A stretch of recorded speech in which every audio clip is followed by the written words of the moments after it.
Usa sa mga naghatag og bulok sa atong kasaysayan mao ang teatro. Gipasundayag niini ang mga nahitabo kaniadto nga napatik na sa atong kasaysayan. Aron dili kini direyot nga makalimtan sa bag-ong henerasyon, gihingusgan karon ni Filemon Blanco, ang pangu sa NCCA National Committee on Dramatic Arts, ang pagpanday og mga proyekto nga mas magpalambo sa Philippine Theater Arts. Sud siyang termino, daghan siyang gipanglaraw nga mga proyekto aron lang di makalimtan ang katahom ug kasaysayan sa Philippine Theater Arts. Karong buntaga, sayran ta kini kauban siya dinhilang sa GMA Regional TV Live.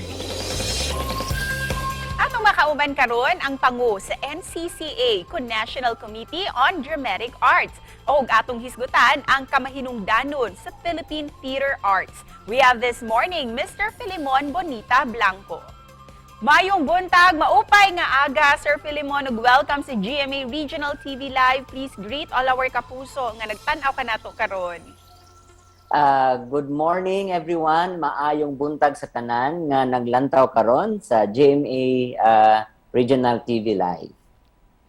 Sir Filemon, daghang salamat kayo sa imong pag-uban ka namo karong buntaga. Busa sir, sa way paglangay hisgutan ta kining Philippine Theater Portal nga inyong gi-launch. Unsay katuyuan niini, sir? Well, sa karon man good Mrs. no, so I started my term as the head of the National Committee on Dramatic Arts of the NCCA in 2020, no. And one of my flagship project under my term is really to develop kanang gitawag nato nga portal, no. Doon na kami gihimo nga murag website, dulaan.ph. That's the link of the website. So ang kaning dulaan.ph or the Philippine Theater Portal para siyang repository sa tanan nga mga resources about theater arts in the Philippines, no. Kung ako nga si researcher or a theater artist, theater director or theater student na gusto makabalo og mga nagkalain-lain nga mga forms and practices sa ginatawag nato nga Philippine theater or Philippine drama, doon na sa isa ka website nga ilang hanaan. Sir, nindot jud kaayo ning tinguha, ilabi na sa mga mahiligon ug sa mga interesado kaayo sa theater arts. Ug gawas ni ana, sir, naglaraw usab mo nga adunay Academy of Philippine Theater dinhi sa nasod. Can you share this to us? Yeah. Napaka-robust na plan. Actually, we were very ambitious, but gisugdan namo karon ang pag-develop sa ginatawag nato og blueprint of an Academy of Philippine Theater, no. Kung tan-awon man gud nato karon, although dunay mga theater programs ang uban nga mga universities across the country. But kami nga mga theater directors, theater artists, theater practitioners nag-envision ni og kung maghimo tag Academy of Philippine Theater, unsay iyahang mahimong itsura, and what will be its methodology, what will be its structure. Og syempre kining ato ang nasod, sir, no, kay abunda gayud sa nakalain-laing mga kultura, matag rehiyon, very unique gayud. Unsay maayong buhaton niini, sir, magka-share og mga practices ang matag rehiyon? Yeah.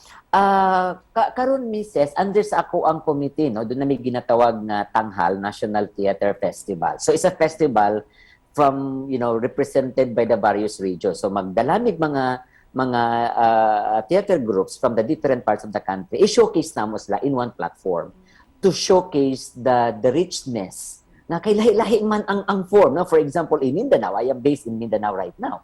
Kung mutan-aw kag usa ka production nga hinimo sa mga Mindanao theater groups, lahi siya. Doon na siya elemento of the indigenous dances and music, layered. The performances are layered with movements, indigenous movements and indigenous music. Para kanimo, Sir Filemon, unsang klaseng suporta gikan sa ato ang gobyerno, labi na sa mga LGUs usab aron mas matutukan gayud kining pagpanalipod ug pag-conserve sa ato ang Philippine Theater Arts? Well, Mrs., no, gwapo kayo na imong pangutana, no, unta madunggan sa ato ang mga LGUs nga unta maglaan sila og pondo para sa ato ang mga dili lang siguro sa theater but arts in general, no. Usahay man gud tawagon man gud nato. Although the NCCA do naman siya pondo, no. For example, under sa ko ang committee, ito ha, National Committee on Dramatic Arts, ang namo ang budget lang namo ang among ma-share sa tibuok country. Tibuok nasod na ha, Pilipinas, 5 million lang.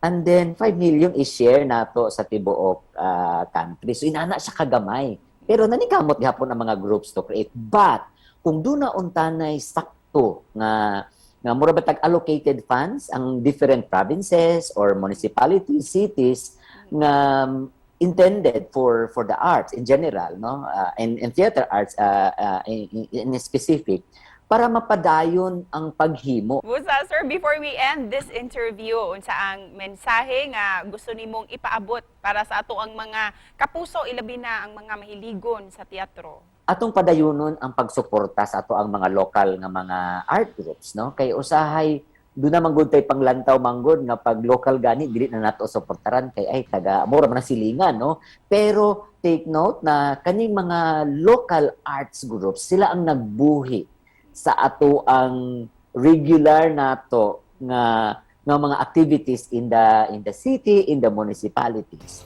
Daghang salamat, Sir Filimon. Thank you and good morning.